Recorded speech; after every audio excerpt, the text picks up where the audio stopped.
So in Paul, in this section of the letter to the Corinthians, he talks about laying foundation and laying, a builder building the work. And again, Paul, he switches metaphors midstreams even worse than I do. I mean, I kind of say, hey, listen, Paul does it, I should be able to do it too. So he jumps in the metaphors of we're building a building, and then we're a temple, and then we've got wisdom and foolishness going on, and then we've got the don't put trust in your leadership, et cetera, et cetera.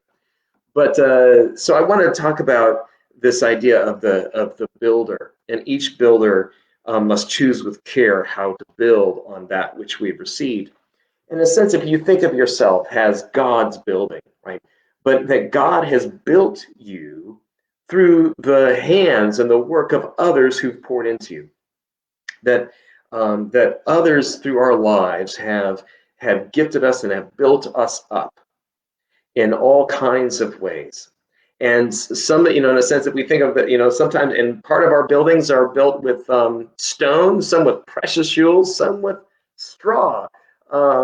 In a sense, when adversity comes and we suffer trials and disappointments and pain and grief and wounding in this life, then in a sense, it's tested with fire, and the quality of that which is built will be revealed.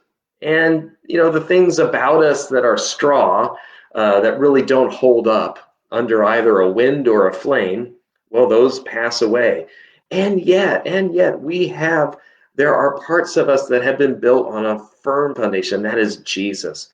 And that the work that Jesus has done and the work that others have done in us in the name of Jesus abides. That in a sense, to borrow metaphors and Bible passages and switch between that, the waters can crash on against that building and crash against that house, but it will stand firm. Those parts of us that are laid on the foundation of Jesus, that others have put stone and the precious stones, the kind of masonry blocks and the precious stones of God's love for us and the truth that we've been created for a purpose to serve others, those things about us that are most directed towards love and joy and peace in ourselves and those around us, those things abide. And we can give thanks to God for how we have been built by others. And then also we're called to think of how we build up others. And will we lay what we pour into other people's lives? In a sense, and we have to remember that anytime we have an interaction with somebody, anytime we relate to anybody, we are kind of putting something on, we're building them up, do we build them with straw? Or is it something that we can build with solid stone or even precious jewels to crown them with grace and love? So we're called to think about how we are building, even as we give thanks for the ways in which we have been built. And finally, that whatever in us is straw, that whatever in us is wood, is that will get burned up or blown away, we can live in confidence that Jesus himself will do the repair work, and that he will build us up finally, complete us. The Greek word is sometimes translated perfect us, but I like to think of completing us, bringing us to our goal, our destination, our home with him in the love that he shares with the Father and the Spirit. He will build us up and give us everything that we lack, knowing that we rest on the foundation of a love that's stronger than death. A reading from the first letter of Paul to the Corinthians.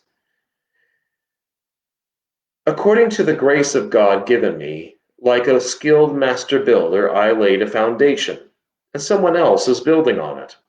Each builder must choose with care how to build on it.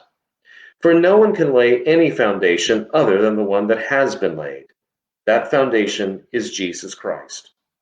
Now, if anyone builds on the foundation with gold, silver, precious stones, wood, hay, straw, the work of each builder will become visible, for the day will disclose it, because it will be revealed with fire, and the fire will test what sort of work each has done. If what has been built on the foundation survives, the builder will receive a reward. If the work is burned up, the builder will suffer loss. The builder will be saved, but only has through fire.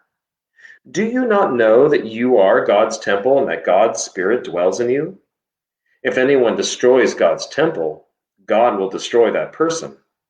For God's temple is holy, and you are that temple. Do not deceive yourselves. If you think that you are wise in this age, you should become fools so that you may become wise. For the wisdom of this world is foolishness with God. For it is written, He catches the wise in their craftiness. And again, the Lord knows the thoughts of the wise, that they are futile. So let no one boast about human leaders.